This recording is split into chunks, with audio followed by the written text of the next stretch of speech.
Bonjour, bienvenue dans notre nouveau numéro Dixit Colliers. Aujourd'hui, nous sommes ravis de vous accueillir dans la magnifique marketing suite de l'immeuble The Circle, développé par Tishman Speyer. Je vous propose d'évoquer le marché de l'immobilier de bureau en Île-de-France. Le saviez-vous?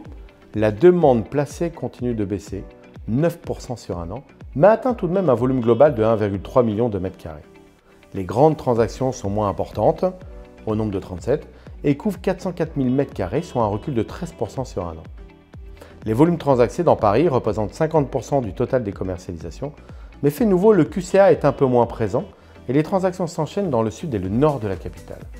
Du côté de l'offre, elle continue à progresser, plus 10%, pour atteindre 5,2 millions de mètres carrés, soit un taux de vacances moyen de 9,5% en Île-de-France. Le marché du bureau en Île-de-France serait-il en train de se transformer graduellement? En effet, la recherche de la centralité, de la qualité, ne se heurte-t-elle pas à des valeurs locatives qui ont fortement progressé? On affiche aujourd'hui notamment dans Paris QCA un loyer prime à 1030 € du mètre carré. D'autres secteurs de la capitale en bénéficient, à l'image des arrondissements du Sud qui accueillent de plus en plus d'utilisateurs. Alors oui, la centralité, mais dans un contexte de conjoncture économique plus difficile, jusqu'à quel prix?